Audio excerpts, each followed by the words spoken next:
1, 2, 3.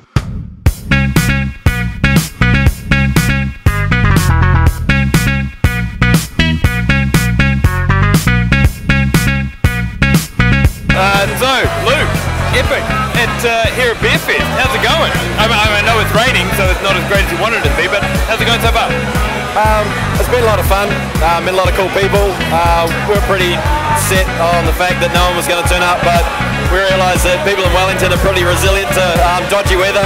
At least it's not blowing and cold, it's just raining, and there's a lot of water on the ground, but it's at its atmosphere and everyone's having a great time. And you're here at Beerfest with Mayhem, your brand new brew. Do you want to tell us about that? Yeah, Mayhem is a beer we've only made twice before, and it's only been available on draft or a keg on tap, and we were going to make Armageddon and bring that back, but that's a different story. But we made Mayhem because Mayhem was originally designed as a recipe for the Festive Brew, which was a special category in the New Zealand Beer Awards, and that was in 2006, and it won Gold and Best in Class. And then we brought it back in 2007 and won some more awards. 2008 we didn't make it because I knew that about 6 months down the track we'd have the ability to bottle it, and because it was a festive brew we thought, well, let's make it, bottle it, and make it available at the beer festivals over the summer. I have to say I've tried Armageddon and I've tried Mayhem, and of the two, Mayhem is the one that didn't kill me. It's the one that I was able to taste things afterwards. Can you describe sort of the flavours and the ideas behind Mayhem for the viewers? Yep. Mayhem is 6.2% alcohol, so it's a little bit stronger. That extra alcohol creates extra flavour because you're adding extra malt, but at the same time you're adding more hops, and well, I've added a lot more hops. And each bottle is 26 hops, and it's kind of like the epic thing. We put a little badge on the front of the bottle saying how many hops are in each bottle. It uses New Zealand and American hops and English malt, and it's a beautiful orangey copper colour. We should pour one. We should pour one. I think he's right. Hang on, I just happen to have a glass here. I just happen to have a bottle here. Look at that. That is too cool. So, here's the 26.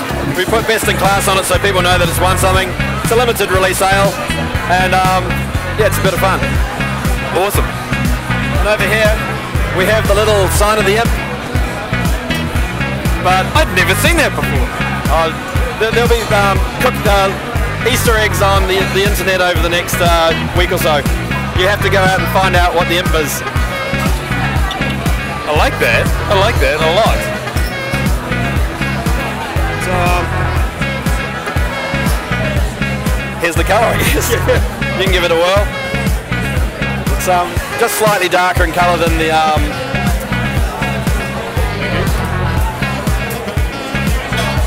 It smells quite similar to the pale ale, but I know that when I taste it,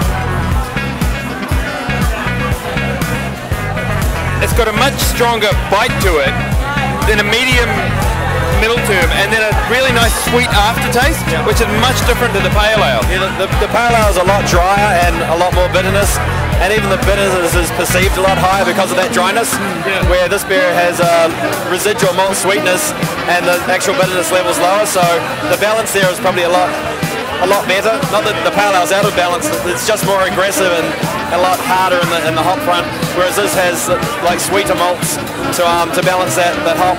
And the hops also have quite passion fruity and subtropical characters with a little bit of citrus in the background. Yeah, I've been invited to go to the UK as a celebrity brewer to go across and brew for the J.D. Witherspoon's International Real Ale Festival, which is quite an honour. And so I'm going over in March to brew 55,000 litres or 100,000 pints of Epic Pale Ale, which is a lot.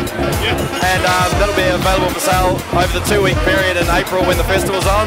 So people in the UK will be able to try Epic Pale Ale, but it'll be in cask. So it's like cask condition, sort of the English way. It'll be poured through a hand pump, and yeah, it's pretty exciting for the first time.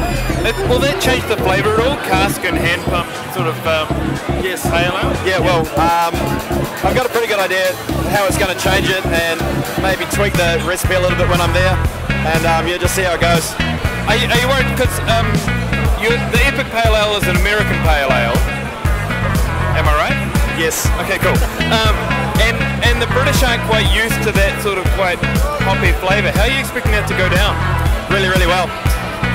I think that there's enough people over there that try different beers, and there's so many different breweries and beer styles and brands over there that people are out there trying it. Yeah, okay, they drink a lot of lager like everywhere else in the world, but yeah, the stories I've heard about the festival that they've had in the past, people just love it to try all these different beers that they've never had access to before, and that's why they bring over international brewers.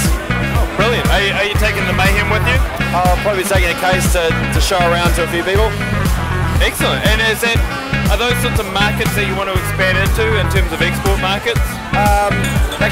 Actually, I know that you've used Air New Zealand pilots in the past to ferry stuff across to the States. yes, that's true.